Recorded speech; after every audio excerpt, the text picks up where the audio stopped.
નમસ્કાર, હું છું તોરલ. આપ જોઈ રહ્યા છો ઝી 24 કલાક વાદ વિવાદમાં. સ્વાગત છે આપનું. દેશમાં ક્યાંય પણ અને ક્યારેય પણ ચૂંટણી હોય તો ચર્ચા તે ચૂંટણીની થવી સ્વાભાવિક છે, પણ આ વખતે મુખ્ય ચૂંટણી જેવી ચર્ચા જગાવી છે એક પેટા ચૂંટણીએ, અને તે છે જસદણની પેટા ચૂંટણી. કોળી અને પાટીદાર મતદારોનું પ્રભુત્વ ધરાવતું જસદણ આમ તો કુંવરજીએ કોંગ્રેસમાંથી રાજીનામું આપ્યું ત્યારથી જ ચર્ચામાં આવ્યું હતું. વર્ષો સુધી જસદણમાં કોંગ્રેસ પક્ષમાંથી જીતતા કુંવરજી અચાનક કોંગ્રેસથી નારાજ હોવાની વાત આવી અને રાતોરાત તેઓ ભાજપમાં જોડાયા, રાતોરાત મંત્રી પણ બની ગયા. હવે તેમના રાજીનામાના દિવસથી લઈને 6 મહિનાની અંદર તેમને ચૂંટાવવું અનિવાર્ય છે. તો કોંગ્રેસ માટે જસદણ બેઠક બચાવી પ્રતિષ્ઠાના જંગ સમાન છે. હવે આજે પેટા ચૂંટણીની તારીખ જાહેર થઈ ગઈ છે. તેની સાથે જ ભાજપ અને કોંગ્રેસ બંને પક્ષોએ જીત માટે એડી ચોટીનું જોર લગાવવાની શરૂઆત પણ કરી દીધી છે અને જામ્યો છે હવે ખરાખરીનો જસદણનો જંગ.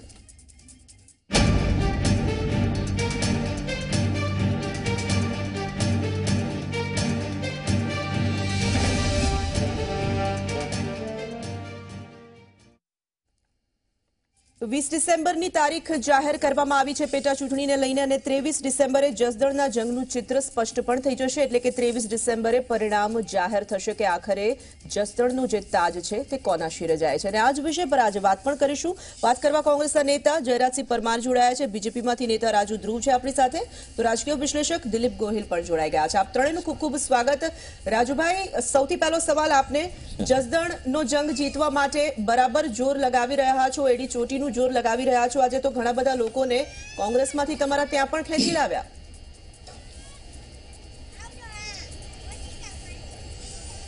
જી, એટલા માટે કે એક સ્નેહ મિલનનો કાર્યક્રમ હતો રાજકોટ જિલ્લા ભારતીય જનતા પક્ષ તરફથી, અને એમાં કુદરતી આજે ચૂંટણી જાહેર થઈ એટલે એક એમ કે ને કે ચૂંટણી અંગેની એક સભા જેવું પણ થઈ ગયું.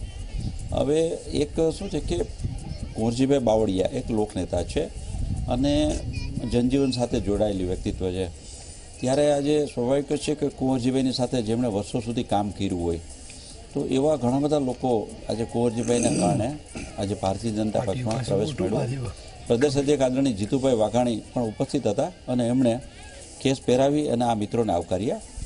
એટલે એક એમ કહી શકીએ કે જસદણ વિસ્તાર આજે હું માનું છું કે આઝાદી મળી 1947માં સૌરાષ્ટ્ર રાજ્ય બન્યું, ત્યારબાદ ગુજરાતનું રાજ્ય બન્યું. જસદણમાં ધારાસભ્ય ચૂંટાતા હતા, હવે ધારાસભ્યને કદી પણ મંત્રીનો દરજ્જો નહોતો મળ્યો કોંગ્રેસના શાસનમાં. આ પહેલીવાર ભારતીય જનતા પક્ષે મંત્રીનો દરજ્જો આપ્યો છે અને એ પણ કેબિનેટ દરજ્જાનો. અને હું માનું છું કે જસદણ વિસ્તાર ખરા અર્થમાં કાયાપલટ તો પામશે જ, પણ કુંવરજીભાઈનું એક લોકપ્રતિનિધિત્વ, ભારતીય જનતા પક્ષના સંગઠનની તાકાત, ભારતીય જનતા પક્ષનું સુશાસનની એમ કે ને કામગીરી, આ બધાનો સોનેરી સુભગ સમન્વય થવાથી હું માનું છું કે આ વિસ્તારમાં જે થોડી પણ વિકાસમાં બાકી રહી ગયું છે એ 100% અગ્રસર બનશે.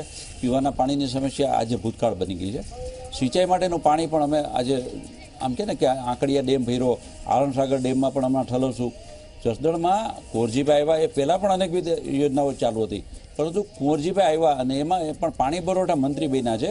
પશુપાલન, આજે પશુપાલન અને હું માનું છું ખેતી એ સૌથી મોટો જસદણનો વ્યવસાય છે અને લોખંડમાંથી ઓજારો બનાવવાની. બિલકુલ, એટલે તમે એવો આશાવાદ વ્યક્ત કરી રહ્યા છો કે કુંવરજીભાઈ ભાજપના ચિહ્ન પર જીતી જશે અને આપની જે વિકાસની વાત કરી રહ્યા છો, વિકાસની ગતિને જસદણમાં પણ પહોંચાડી શકશો. ચલો, આપની પાસે ફરી એક વખત આવે છે જયરાજસિંહ. કોળી ચહેરો, કોળી નેતા ખૂબ જ મોટા કુંવરજીભાઈ તમારા સાથે વર્ષો સુધી જોડાયેલા રહ્યા, કોંગ્રેસમાંથી જીતતા પણ આવ્યા, હવે અચાનક ભારતીય જનતા પાર્ટીમાં ગયા છે. આપના માટે હવે જસદણમાં એવો જ એક મોટો ચહેરો, એક પ્રતિષ્ઠિત ચહેરો ઉતારવાની સૌથી મોટી જવાબદારી. હજી અસમંજસમાં છો એટલા માટે જ હજી સુધી નામ જાહેર નથી થઈ શક્યું? તોરલ, અસમંજસમાં હોવાની પરિસ્થિતિ ત્યાં છે નહીં, કારણ કે ચૂંટણી હજુ આજે જાહેર થઈ છે. ચૂંટણી જાહેર થાય પછી જ ઉમેદવારો જાહેર થતા હોય છે. ભારતીય જનતા પાર્ટીએ કુંવરજીભાઈ ઉમેદવાર જાહેર નથી કર્યા, એમને તો 6 મહિનાની અંદર ફરજિયાત ચૂંટાવવું પડે, એટલે એ સ્વયં ઘોષિત ઉમેદવાર છે. હજુ સત્તાવાર એમને એ અને બી ફોર્મ આપ્યું નહીં હોય, એટલે હાલ એ વાત બહુ સ્થાને રહેતી નથી, અસ્થાને છે. હવે સવાલ એ છે, બધા જ લોકો જાણે છે કે લડવાના તો કુંવરજીભાઈ છે. ભલે લડે, આવકાર્ય જ છે, એમને લડવું જ પડશે, એમના માટે તો પેટા ચૂંટણી આ થઈ રહી છે. એટલે એ સવાલ નથી. એટલે કોંગ્રેસે ઉમેદવાર જાહેર કર્યા નથી કે કોંગ્રેસ મુશ્કેલીમાં છે એ કહેવું બરાબર નથી. હવે સવાલ એ છે કે તમે વાત કરી છે કે કોળી સમાજનો ચહેરો 100% કુંવરજીભાઈ કોંગ્રેસમાં હતા ત્યારે ને ભાજપમાં હતા ત્યારે કુંવરજીભાઈ મોટા આગેવાન છે, પ્રતિષ્ઠિત આગેવાન છે. હું બહુ સ્પષ્ટ સમજણ સાથે કહું છું.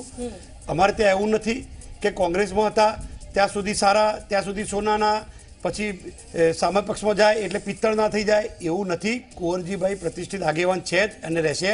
આ સમાજના, કોળી સમાજના ને રાજકીય પક્ષના રાજકીય આગેવાન છે, એમાં પડવું જ નથી. પણ ભારતીય જનતા પાર્ટીની જે સ્ટાઇલ છે કે એમનો પેલો પવિત્ર ખેસ ધારણ કરે અને ગંગામાં ડૂબકી લગાવે એટલે પિત્તળમાંથી પછી સોનું થઈ જાય, એક જે કંચન થઈ જાય છે, એ નીતિ ભારતીય જનતા પાર્ટીમાં છે, કોંગ્રેસમાં નથી. એટલે અમે ક્યારે પણ કુંવરજીભાઈના વ્યક્તિગત એમના ઉપર કાદવ ઉછાળવાના નથી. હવે સવાલ કોળી સમાજનો રહ્યો તો કોળી સમાજ પરંપરાગત રીતે કોંગ્રેસની સાથે જ રહ્યો છે. કુંવરજીભાઈ 5 ચૂંટણી જીત્યા, પણ એ ચૂંટણી કોંગ્રેસમાંથી જીત્યા છે. કોંગ્રેસ સિવાય જ્યારે 1990માં એ જનતા દળમાંથી લડ્યા હતા તો હાર્યા જ હતા. એટલે હવે એવું કહેવું વ્યાજબી નથી. અને એના કરતાં બીજી વાત કરું કે માનો કે વ્યક્તિગત કુંવરજીભાઈનો પ્રભાવ હશે તો ચૂંટણીમાં જોવાનું જ છે, ખરાખરીનો ખેલ તો થવાનો જ છે. પણ માનો કે એમનો વ્યક્તિગત પ્રભાવ હોત તો એમની દીકરીને પણ એ જીતાડી શક્યા હોત, એમને બેનને પણ જીતાડી શક્યા હોત અને પોતે પણ જ્યારે બોટાદથી લડ્યા ત્યારે જીતી શક્યા હોત. એટલે સવાલ એ છે કે જસદણ છે એ કોંગ્રેસ, જસદણની જનતા હર હંમેશા કોંગ્રેસની સાથે રહી છે. કોંગ્રેસની જે ગરીબ તરફી અને ખાસ કરીને જે નીચલા વર્ગો છે એમને તરફેણ કરવાવાળી, જેને સરકારની જરૂર છે એવા વર્ગની સાથે રહી છે. એટલે આ ચૂંટણીમાં ખબર પડી જશે કે કુંવરજીભાઈ શક્તિશાળી છે કે કોંગ્રેસ શક્તિશાળી છે. એટલે કોંગ્રેસને ઉમેદવાર નીકળે તો ઉમેદવાર તો ગમે તે આવે. હમણાં આજે જ એમને નિવેદન કર્યું છે કે 22 ઉમેદવાર છે. અરે 22 નહીં ભાઈ, 44 ઉમેદવાર છે. એ તો જ્યાં ભરતી હોય ત્યાં જ ભીડ થવાની છે ને ભાઈ. એટલે એવો કોઈ સવાલ જ નથી. અને ત્યાં કોંગ્રેસ જીતવાની છે. ચૂંટણીમાં જોઈ જ લેજો ને, થોડા દિવસમાં ખબર પડી જવાની છે. બિલકુલ. એટલે દિલીપભાઈ, સવાલ એ પણ થાય છે કે ભૂતકાળમાં આપણે પહેલા પણ જો કે આ જસદણને લઈને ચર્ચા કરી ચૂક્યા છે, પણ છતાં ફરી એક વખત આ પ્રશ્ન એટલા માટે થાય છે કે અનેક એવા દાખલા છે કે એક પક્ષ છોડીને બીજા પક્ષમાં જોડાતા વ્યક્તિ પર જનતા વિશ્વાસ નથી મૂકતી. અને તેમાં પણ કુંવરજીભાઈ વર્ષો સુધી કોંગ્રેસ સાથે જોડાયેલા રહ્યા. જો ભારતીય જનતા પાર્ટીને હું વોટ આપું તો મારી આંગળી કાપી નાખજો, આ પ્રકારના નિવેદનો પણ કરતા રહ્યા. હવે ભારતીય જનતા પાર્ટીના ચિહ્ન સાથે તેમને પોતાને ચૂંટણી જંગમાં ઉતરવાનું છે. સાથે સાથે એક મહત્વપૂર્ણ બાબત અને પાસું એ પણ સામે આવી રહ્યું છે કે ભારતીય જનતા પાર્ટીમાં જે લોકો ઊભા રહી શકે, ચૂંટણી લડી શકે તેવા લોકોની સામે હવે કુંવરજી બાવળિયાને જ એમની વચ્ચે ઊભા રહીને લડવાનું છે. તો કેટલું અઘરું થશે? આંતરિક જૂથબંધી પણ નડી શકે ને? બિલકુલ નડી શકે છે. અને કદાચ પેલી જે ભરતભાઈ એમની દીકરીની સામે લડ્યા હતા અને એક જ વાર જીત્યા હતા જ્યારે દીકરી સામે લડ્યા હતા. એટલે હવે પેલું અંદર જે સબકોન્શિયસમાં ચાલતું હોય ને, આજે પેલું વિડીયો કંઈક વાયરલ થયો છે, આજે બોલ્યા છે વિડીયો એમને સભામાં બોલી ગયા છે. એટલે સબકોન્શિયસ માઇન્ડમાં શું ચાલે છે એનું એક આપણને ઇન્ડિકેશન મળ્યું છે. જીભ લસરી ગઈ એમ કહી શકે, પણ એ જે સબકોન્શિયસ માઇન્ડમાં કંઈક ચાલતું હોય છે એનું આમાં રિફ્લેક્શન આવ્યું છે. એટલે એમણે એનો તો સામનો કરવાનો જ છે. બીજું, જસદણમાં, માત્ર જસદણમાં નહીં, સમગ્ર રીતે બીજેપીમાં પણ અસંત, કારણ કે કોળી નેતૃત્વ, વૈકલ્પિક કોળી નેતૃત્વ ઊભું કરવા માટેની બીજેપીની ઘણા સમયની કોશિશ હતી અને કુંવરજીભાઈને ઘણા વર્ષોથી આવકારવા માટે તૈયાર હતા. એટલે સમગ્ર રીતે કોળી નેતૃત્વ છે બીજેપી, એમાં પણ સખડદખડ ચાલી રહ્યું છે. એટલે એની પણ અસર થવાની છે. આ બધાની સાથે જોડે અને જે પક્ષપલટાવાળી વાત તો એ તો છે. છેલ્લા કેટલાક અપવાદને બાદ કરતા મોટાભાગના પક્ષપલટુઓ હાર્યા છે. અને એને હું તો સારું ચિહ્ન ગણું છું કે બીજેપીનો પક્ષપલટું હોય કે કોંગ્રેસનો પક્ષપલટું હોય, પ્રજાએ એમને હરાવવા જોઈએ, જાકારો જ આપવો જોઈએ. બહુ સ્પષ્ટ વાત છે, જે તંદુરસ્ત લોકશાહી માટે જરૂરી છે. હું ડેમોક્રેટ હોવાને કારણે પ્રજાના પ્રતિનિધિઓ પણ પક્ષ બદલે એની વિરુદ્ધમાં નથી. પક્ષ બદલી શકાય છે, કારણ કે એ પણ કંઈ ગુલામ નથી કોઈ પોલિટિકલ પાર્ટીના. પણ એની એક પ્રક્રિયા હોવી જોઈએ, એક બ્રેથિંગ સ્પેસ હોવું જોઈએ. 5 વર્ષ ઘરે બેસો પછી પક્ષ પડો. એ ઉપરાંત 2 વસ્તુ આ જસદણના મુદ્દામાં મારે કહેવી છે અને એ બહુ અગત્યની છે. એક તો ચૂંટણી પંચની સામે સવાલ ઉભો થાય એમ છે. અરે ગયા આપણે ખબર જ હતી કે હવે જાહેરાત થશે, કારણ કે ગયા અઠવાડિયે સરકારે અછતની જાહેરાત કરી દીધી અને તારીખ 20 આવી છે, કારણ કે 1 ડિસેમ્બરથી પૈસા વેચવાનું શરૂ થવાનું છે જસદણમાં. એ જાહેરાત કરી શકે સરકાર, એટલા માટે ચૂંટણી પંચે મોડું કર્યું હોય એવી એક જે શંકા ઊભી થઈ છે. ચૂંટણી પંચ માટે સારું નથી, કારણ કે ચૂંટણી પંચ માટે આપણે શંકાથી પર હોવી જોઈએ, કામગીરી હોવી જોઈએ. મોટાભાગે રાજ્યોની ચૂંટણી હોય ત્યારે પેટા ચૂંટણી મોટાભાગે સાથે થઈ જાય છે, અમુક અપવાદને બાદ કરતા. આમાં નથી થયું. આમાં એક ઝારખંડની નાની ચૂંટણી સાથે રાખી દીધી છે, જેથી ગુજરાત માટે મોડું થયું છે એવું ન કહેવાય. એટલે એક એ ધ્યાનમાં લેવું જરૂરી છે. અને બીજો જે મુદ્દો ધ્યાનમાં લેવાનો છે કે કોંગ્રેસ હવે જે ઉમેદવારની કઈ રીતે પસંદગી કરે છે એની પણ બહુ ધ્યાનમાં રાખવી, કારણ કે એમાં પણ એક એવા નેતા છે જેને પક્ષપલટું કહી શકાય એમ છે. તો કોંગ્રેસે પણ આ બાબતમાં એની ધ્યાન રાખવી પડશે. અને એક ત્રીજો મુદ્દો, એક જ મિનિટમાં, હા ભોળાભાઈને એક ત્રીજો મુદ્દો નાનકડો કહી દઉં. જસદણના કિસ્સામાં છેલ્લા 15 દિવસથી બીજેપીએ જે લોજિક ચાલુ કર્યું છે ને એનું એના કારણે મને બહુ અકળામણ થાય છે. એટલે એવું કે જસદણને અમે પહેલા એક પ્રધાન આપ્યો, એનો મતલબ એ થયો કે ગુજરાતનો વિકાસ કરવો હોય તો 182 પ્રધાન જોઈશે, નહીં તો વિકાસ નહીં થાય. એટલે આ કયા પ્રકારનું લોજિક ચાલે છે અને શું કામ ચાલે છે? એનો મતલબ એ થયો કે જસદણની પ્રજાને બીજેપી મૂર્ખ સમજે છે કે અમે તમને એવું લોલીપોપ આપીશું કે જો તમને ત્યાં પ્રધાન ક્યારે નહોતા, તમને પ્રધાન આપ્યા, હવે તમારો વિકાસ થશે. એટલા બધા ભોળા પ્રજા મતદારો જસદણમાં રહ્યા છે, એવો સવાલ પણ મને અકળાવી રહ્યો છે. બિલકુલ રાજુભાઈ, આ સવાલ જે ઉઠી રહ્યો છે તમામ લોકોના મનમાં, એ સવાલ તો ખરો જ. એક નાનકડો સવાલ એ પણ, આમ તો કુંવરજી બાવળિયાને જ્યારે ભારતીય જનતા પાર્ટીમાં તમે લઈ આવ્યા ત્યારે તમામ લોકો એક જ વાત પૂછતા હતા કે ભારતીય જનતા પાર્ટી પાસે પોતાનો કોઈ મજબૂત કોળી ચહેરો નથી કે કોંગ્રેસ પાસેથી નેતા લઈ આવવા પડે છે. પરંતુ હવે આ સવાલ અસ્થાને એટલા માટે છે કારણ કે હવે તો જે થવાનું હતું તે થઈ ગયું છે, પરંતુ જૂના જોગીઓને જે અસંતોષ છે તે ક્યાંક ને ક્યાંક આ ચૂંટણીમાં રિફ્લેક્ટ નહીં થાય?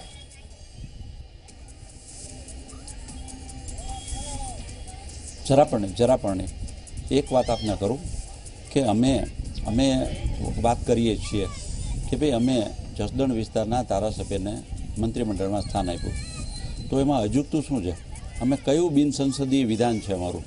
આજે જસદણ એક મહત્વનો તાલુકો છે પાંચાળ પંથકનો.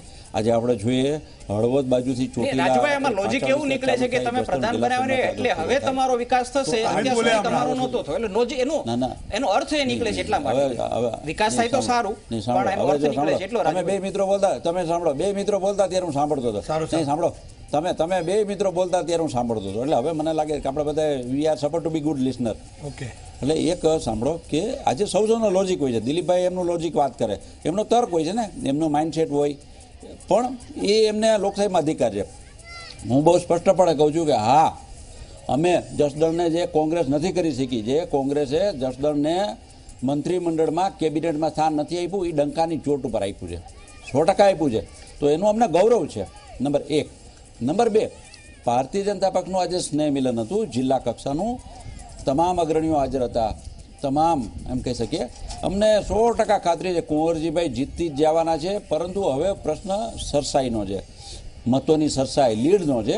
અને જે રીતે જસદણને આ પહેલાં કુંવરજીભાઈનો પ્રવેશ થયો એ પહેલાં પણ અમે ઘણા બધા વિકાસના કામો શરૂ કરેલા હતા. ભરતભાઈ બોગરાના સમયમાં પણ ઘણા કામો કરેલા હતા.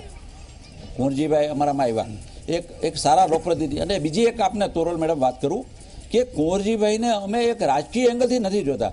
આજે આપ જુઓ, સમગ્ર ગુજરાતના પ્રજા જીવનના બધા વિભાગોને જુઓ, કોળી સમાજ પાછળ રહી ગયો છે.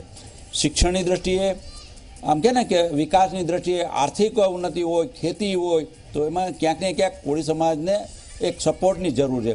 એવા સંજોગોમાં અમારા મનમાં મથામણ હતી.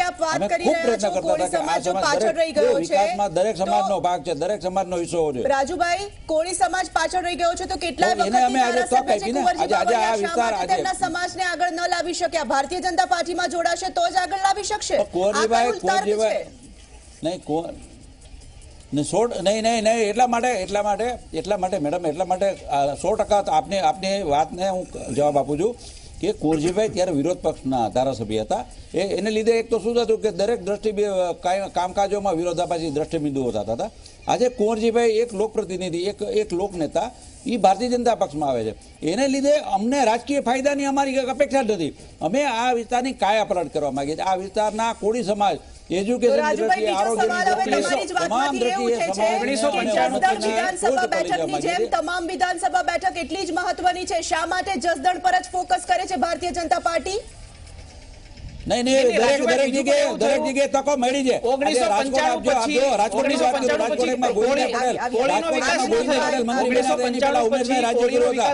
સાંભળો હવે હું પૂરો જવાબ આપી દઉં કે આજે બાકીના વિસ્તારોને તકો મળેલી હતી, જસદણને નથી મળી એટલે મેં આપી છે. આજે રાજકોટની જો કહું, રાજકોટ મુખ્યમંત્રીનું કામ છે તો રાજકોટ એકમાં પેલા ઉમેશભાઈ રાજ્યગુરુ મંત્રી બનેલા હતા.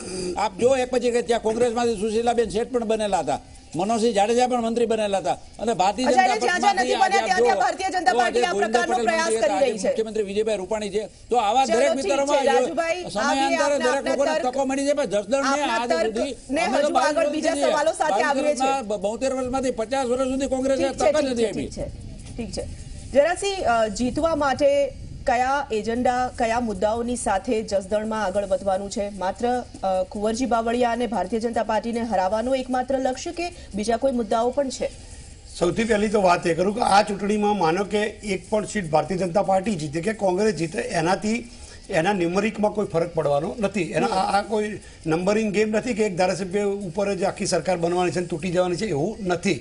પણ જે વાત રાજુભાઈ કહી રહ્યા છે, તો રાજુભાઈ તમને યાદ હશે 2009 અને 2014 માનનીય વડાપ્રધાન શ્રી નરેન્દ્રભાઈએ ત્યાં જસદણ અને વિંછિયામાં ભાષણો કર્યા હતા કે કોંગ્રેસે 25 વર્ષથી બાવળિયા વાવ્યા છે, 25 વર્ષથી, હવે તો તમે આંબો વાવો. આવું નરેન્દ્રભાઈ બોલ્યા હતા. 25 વર્ષથી કોંગ્રેસે બાવળિયા વાયા છે, ત્યાં તમને નકરી મળી છે. તો હવે તમારો કેસ રાજુભાઈ મેં તમને સાંભળ્યા, રાજુભાઈ મેં આપણે સાંભળ્યા છે, મને સાંભળશો તો મજા આવશે.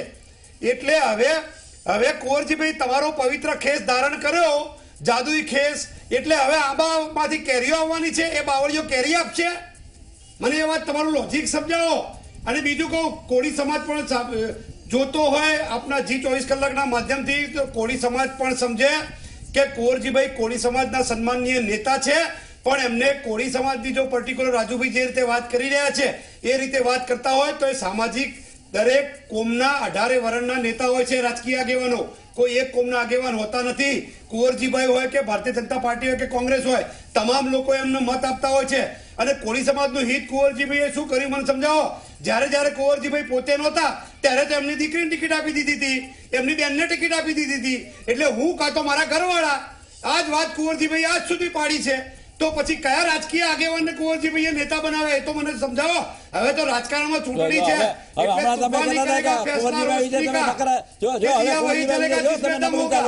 એટલે તમારે મેદાનમાં ઉતરવું પડશે. કુંવરજીભાઈ માટે અમે જર્યા નકારાત્મક નથી. અત્યારે શું થયું? જયરાજભાઈ તમારા મોઢામાં વાત આવી ગઈ. પેલા વાત કરતા હતા કુંવરજીભાઈ માટે સન્માન છે, સાંભળો અંદરની કડવાશ આવી ગઈ.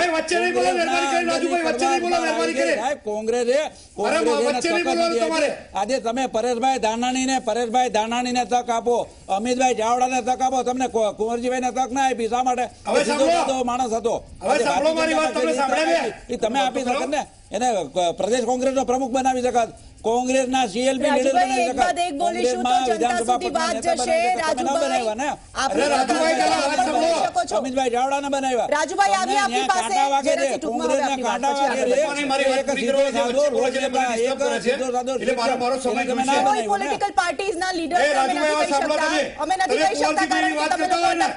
કુંવરજીભાઈને 5 વખત વિધાનસભાની ટિકિટ આપી છે, 2 વખત લોકસભાની ટિકિટ આપી છે, ગુજરાત પ્રદેશ કોંગ્રેસ સમિતિના કાર્યકારી અધ્યક્ષ બન્યા છે, 2 વાર પબ્લિક એકાઉન્ટ કમિટીના વિધાનસભાની અંદર અધ્યક્ષ રહ્યા છે. શું વાત કરો? શું નથી આપ્યું? શું નથી આપ્યું ભાઈ? કોંગ્રેસે ઘણું આપ્યું છે. એટલે કોળી સમાજ સાંભળે અને એનો તાજવાદી તોડી ન્યાય કરે. એમને અમે પરાણે તો પકડી ભાઈ તમે શું વાતીકોડો આપી દીધા છે? તમે વાત કરતા હતા વિકાસની, એમને તમે સાચવી ન દેખા ને એના તમે વાત કરતા હતા વિકાસની તો ભાજપમાં જસદણની અંદર પીવાના પાણીના પ્રશ્નો છે. આનંદ સાગર ડેમમાંથી તમે જે પીવાનું પાણી આપી રહ્યા છો તમારો ફિલ્ટરેશન પ્લાન્ટ પણ બંધ છે. ભયંકર નારાજ હતા. નજર ઈબાઈ આવે. ચલો રાજુભાઈ, આપને જયરાજસિંહ આપને બંને જણાને અટકાવું છું. હારી ગયેલો નિરાશ થઈ ગયેલો માણસ ભાજપમાં આવ્યો છે ને. રાજુભાઈ, અરે ભાઈ તમને કહી દઉં, તમે વિકાસની વાત કરતા હતા. આનંદ સાગર ડેમમાંથી પાણી નથી મળતું. આજે પણ ફિલ્ટરેશન પ્લાન્ટ બંધ છે ભાઈ. અઠવાડિયામાં 1-2 દિવસ પાણી મળે છે. સિંચાઈના ડેમો છે એ સિંચાઈના ડેમોમાં સિંચાઈનું પાણી પણ અંદર પાણી પૂરું ભરી શક્યા નથી. કરુણુકી હોય, આકડિયા હોય કે ઈશ્વરીય ડેમ હોય, તમે ત્યાં શું કર્યું છે મને સમજાવો. બંધા પાડી એનો તો મૂકો દેતા નું ત્યાં રોડ રસ્તા જોઈ લો તમે જસદણના નીચેના શું સ્થિતિ છે આજે. તમારી સરકાર હોય તો તમે કયો રાજધર્મ નિભાવો છો? તમે કોને સમજાવવા નીકળ્યા છો? સરકાર ભાઈ આખા રાજની જનતાની હોય છે. સરકાર કોઈ પાર્ટીની ના હોય. પ્રવક્તા તરીકે આમંત્રણ આપું છું. સરકાર કોઈ પાર્ટીની ના હોય ભાઈ. સરકાર તો સરકાર જ હોય. રાજધર્મ નિભાવવો પડે. કોઈ વિસ્તારોનો વિકાસ કરવો પડે. ભાજપના પ્રતિનિધિઓને હવે વિનંતી કરીએ છીએ કે ત્રીજા એક મહેમાન પણ છે તેમને પણ સાંભળવાના છે. રાજુભાઈ હવે આવીએ ત્યારે તમે બોલશો પ્લીઝ. દિલીપભાઈ, જે રીતે આખી આ ચર્ચા ચાલી રહી છે, જનતા આખરે કઈ તરફ જશે તમને શું લાગી રહ્યું છે? આપણે અત્યારે જુઓ અને તોની જ વાતો કરી રહ્યા છે, પરંતુ જસદણનો જે અત્યાર સુધીનો ઇતિહાસ આપણે જોયો છે, હંમેશા જનતા કોંગ્રેસની પડખે રહી છે. હવે એવું પણ કહી શકાય કે કોંગ્રેસની પડખે રહી છે કે પછી એક વ્યક્તિ વિશેષની આ બેઠક હતી? શું સમજી શકાય? એટલે હવે મને બંને દાવો કરી શકે એમ છે. વ્યક્તિ પણ દાવો કરી શકે એમ છે કે આ મારી બેઠક રહી છે, અને કોંગ્રેસ પણ દાવો કરી શકે, કારણ કે બે અપક્ષ, એકવાર જનતા પક્ષ અને એક અપક્ષ અને એકવાર બીજેપી, 3 જ વાર જીત્યા છે. એ સિવાય કોંગ્રેસ ત્યાં જીતી છે અને એમાંથી વધારે સંખ્યામાં કુંવરજીભાઈ પોતે જીત્યા છે. એટલે બંને માટે પ્રતિષ્ઠાનો જંગ છે. પણ આમાં પહેલી વાર કદાચ એવું થયું છે કે પેટા ચૂંટણી બહુ બધી અગત્યની બની છે, કે બંને પક્ષ માટે પણ પ્રતિષ્ઠાનો જંગ બન્યો હોય, ઉમેદવાર માટે પણ જંગ બન્યો હોય, અને એની સામે હવે કોંગ્રેસની ઉમેદવારની પસંદગી પણ બહુ અગત્યની થવાની છે. કારણ કે એમાં ઘણીવાર એવું થાય છે, પ્રજા અમુક વસ્તુ સમજે પણ છે અને અમુક પ્રકારના નિર્ણયો પણ લેવા માંગે છે, પરંતુ બંને પક્ષ તરફથી જ્યારે ઉમેદવારોની પસંદગી આવી ચડે ત્યારે કયા ઉમેદવારને પસંદ, મેં કહ્યું પ્રમાણે દાખલા તરીકે ભોળાભાઈને જ પસંદ કરે કોંગ્રેસ, તો બંને પક્ષે પક્ષ પલટું રહેવાના છે, તો એ મુદ્દો ખારિજ થઈ જવાનો છે. બંને એક જ જ્ઞાતિના કોળી ઉમેદવાર પસંદ કરવાના છે, તો બંને એ મુદ્દો પણ ખારિજ થઈ જવાનો છે. એટલે આ બધા મુદ્દા એવા છે કે ઘણીવાર પ્રજા પાસે વિકલ્પ પણ નથી હોતો. એટલે અને બીજું, આજે બીજા પંચાયતના કેટલાક સભ્યો પણ જોડાયા, એટલે આજે આવન જાવન ચાલ્યા કરે છે, એ પણ બહુ ચિંતાજનક છે. એટલે આ ઉમેદવારોની પસંદગીથી માંડીને ઘણા બધા મુદ્દા એવા છે કે પ્રજા ઘણીવાર સમજતી હોવા છતાં ઈચ્છનીય નથી કરી શકતા. નોટાબંધન આપ્યું છે પણ એનાથી કંઈ ફરક પડતો નથી. એટલે હવે આપણે વિચારવાનું એ છે કે બેયના ઉમેદવારોની પસંદગી થઈ જાય અને પછી ચૂંટણી જંગ જામે. એમાં જે મુદ્દા આવે, ઉપરાંત એક શંકરસિંહે પણ જાહેરાત કરી છે કે હું કરીશ. હવે કોંગ્રેસની ઈચ્છા છે કે નહીં એ પણ આપણને ખબર નથી. આ બધા મુદ્દા મને લાગે છે કે પરિણામ આવશે પછી આ કેવી રીતે વિચાર્યું હતું જસદણની પ્રજાએ, એ પણ મને લાગે છે રસપ્રદ થશે, અને જસદણની પ્રજા ગુજરાતની પ્રજાને એક મેસેજ પણ આપી શકશે. દિલીપભાઈ, તમે જે વાત કરી એ વાત થોડી આગળ વધારું છું. 13 વિધાનસભાની ચૂંટણી થઈ અને એક પેટા ચૂંટણી થઈ. 14 વિધાનસભાની ચૂંટણીની અંદર એક જ વખત ભારતીય જનતા પાર્ટી ચૂંટાઈ છે. એનાથી આગળ 13 થી 14 પાર્લામેન્ટની ચૂંટણીઓ થઈ, એમાં એક જ વખત ભારતીય જનતા પાર્ટી 2014માં જીતી છે. એ સિવાય ક્યારેય ભારતીય જનતા પાર્ટી ચૂંટાઈ શકી નથી. 17 જિલ્લા પંચાયત અને તાલુકા પંચાયતની ચૂંટણીઓ આજ સુધી 1962 પછી, 1960 ગુજરાત આઝાદ થયું, 1962 પછી તમે એની ચૂંટણીમાં, એટલે ટોટલ 42 ચૂંટણીઓમાંથી માત્ર 2 વાર ભારતીય જનતા પાર્ટી ચૂંટાઈ છે. એમાં 2014ની લોકસભા અને એક 2009ની પેટા ચૂંટણી. આ સિવાય એક પણ વાર ભારતીય જનતા પાર્ટી ત્યાં ચૂંટાઈ નથી. કુંવરજીભાઈ હતા ત્યારે પણ અને કુંવરજીભાઈ નહોતા ત્યારે પણ હંમેશા કોંગ્રેસ ત્યાં જીતી જ છે. એટલે કોંગ્રેસ ત્યાં લોકો પંજાના સિમ્બોલ સાથે છે, કોંગ્રેસની વિચારધારા સાથે છે. એટલે હા, ચોક્કસ કુંવરજીભાઈ જયારે કોંગ્રેસમાં હતા ત્યારે એ ચૂંટાયા છે, પણ કોંગ્રેસમાં નહોતા 1990માં તો હારી ગયા હતા. બહુ સ્પષ્ટ કહું, કુંવરજીભાઈ હતા 1990માં જનતા દળમાંથી લડ્યા હતા તો ચૂંટણી હારી જ ગયા હતા. એટલે એવો સવાલ નથી. આ વિસ્તારની અંદર હંમેશા પ્રજા એમની સાથે જ રહી છે. અને તમે જો આજે પણ તમે કોંગ્રેસની જેટલી આંતરિક જૂથબંધી કોંગ્રેસના સભ્યો કહો છો, તો હમણાં અઠવાડિયા પહેલા કોંગ્રેસનું સંમેલન થયું હતું. આજે સભા છે ના કરતા અનેક ઘણી મોટી સભા કોંગ્રેસની મીટિંગ થઈ હતી. ભારતીય જનતા પાર્ટીના એમના શહેર પ્રમુખ, તાલુકા પ્રમુખ, વિછિયા અને જસદણ એ બંનેના કોંગ્રેસમાં જોડાયા છે અઠવાડિયા પહેલા. એટલે આવન જાવનની પ્રક્રિયાથી કોઈ ફરક પડતો નથી. જનતા એ લોકો સાથે જતી નથી. આજે ભારતીય જનતા પાર્ટી દાવો કરતી હતી કે 105 સરપંચો અમારી સાથે જોડાયા, તો તમે કાં તો તમારા પ્રદેશમાંથી તમારું કમલમ જુઠ્ઠું છે, કાં તો તમે જુઠ્ઠા છો. કારણ કે જયારે સરપંચની ચૂંટણી થઈ હતી ત્યારે તો તમે દાવા કર્યા હતા કે 90% સરપંચો અમારી સાથે અમારે ચૂંટાયા છે. સરપંચ તો કોઈ પાર્ટીનો હોતો નથી, સિમ્બોલ પર તો સરપંચની ચૂંટણી હોતી નથી. તો એ વખતે તમારા દાવા 105 સરપંચો અમારા ભાજપના જીત્યા એમ કેમ કહેતા હતા? તો અત્યારે એ સરપંચો પાછા કોંગ્રેસમાંથી ભાજપમાં કેવી રીતે આવી ગયા? પહેલા તમે નક્કી કરો કે એ સરપંચો કોંગ્રેસમાં હતા કે ભાજપમાં હતા, કારણ કે તમે આમાં સરપંચની ચૂંટણીમાં તો દાવા કરી ચૂક્યા છો. એટલે જૂઠાણા ફેલાવાનું બંધ કરો, પ્રજાની આંખમાં ધૂળ નાખવાનું ને મરચા નાખવાનું બંધ કરો ભાઈ, મહેરબાની કરી. અને વિકાસની વાત કરો છો ને, તો શું વિકાસ છે મને બતાવો. તમારે ત્યાં આજ સુધી 1995 પછી તમારું શાસન છે, 23મું વર્ષ ચાલે છે, એક પણ જીઆઈડીસી ત્યાં હજુ સુધી કરી શક્યા નથી. ત્યાં એક પણ સરકારી ગ્રાન્ટ ઇન એડ કોલેજ નથી. તમે કયા વિકાસની વાત કરો છો? તમારે ત્યાં 3 ડેમ છે કોંગ્રેસે બનાવેલા, ચોથો ડેમ આલણ સાગર એ પણ કોંગ્રેસે બનાવેલો, કોંગ્રેસે બનાવેલા પ્લાન્ટ. તમે ફિલ્ટરેશન પ્લાન્ટ કર્યો છે, ફિલ્ટરેશન પ્લાન્ટ બંધ છે ભાઈ, હજુ પીવાનું પાણી નથી. તમે કહો વિકાસ એટલે શું? વિકાસ ગાયબ છે, મિશન ઇન્ડિયા જેવું છે. વિકાસ દેખાય, વિકાસ જતો રહે. રાજુભાઈ, શું જવાબ છે? અનેક સવાલો ઉભા થઈ ગયા છે. વિકાસનું કામ બોલો રાજુભાઈ. તમે વિકાસનું કામ બોલો. તમે જે ભારતીય જનતા પાર્ટીની સરકારે કર્યું હોય જસદણનું કામ બોલો. સાંભળી લઈએ એમને.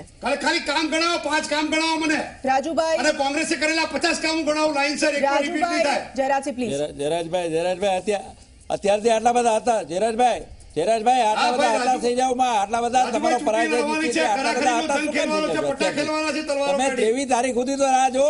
કેટલા અમે આજે લખી લ્યો, જયરાજસિંહ લખી લ્યો, 51,000 કરતા વધુ મતથી અમે જીતવાના છે. તમે જે કઈ વાતો કરી ભારતીય જનતા પાર્ટીના શાસનમાં દેશના વિકાસ તમે એક પણ તમે વિકાસનું કામ નથી કર્યું. તમે આજે સૌથી મોટું હવનમાં હાડકા જેવું નર્મદા બંધને તમે રોકો વિચારો. તમે 62 જેનું જવાહરલાલ નેહરુએ એ ડેમને ખાલી સરદાર પટેલનું નામ હોવાથી હવે સાંભળો, તમે બોલતા હતા ત્યારે હું શાંત હતો, તમે બોલતા હતા ત્યારે હું શાંત હતો. હવે તમે શાંતિથી સાંભળો.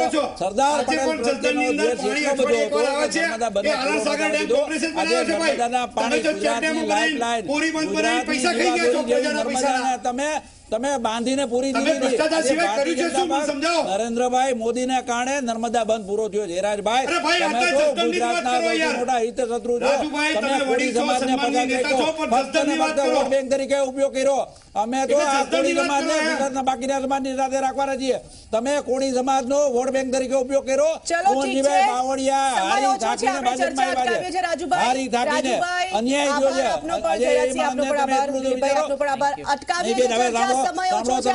મને આપો જયરાજભાઈ. 20 ડિસેમ્બર જાહેર થઈ ગઈ છે ચૂંટણીની તારીખ, પેટા ચૂંટણીની તારીખ જાહેર થઈ ગઈ છે. 23 તારીખે જે ચિત્ર છે તે સ્પષ્ટ થઈ જશે. કોંગ્રેસ અને ભાજપ જીતના દાવા વ્યક્ત કરી રહ્યું છે, પરંતુ જનતાનો મૂડ આખરે આ વખતે કોના તરફી જાય છે તે 23 તારીખે સમજી શકાશે. વાદ વિવાદમાં અત્યારે બસ આટલું જ. કાલે ફરીથી મળીએ છીએ, ત્યાં સુધી લઈશું રજા.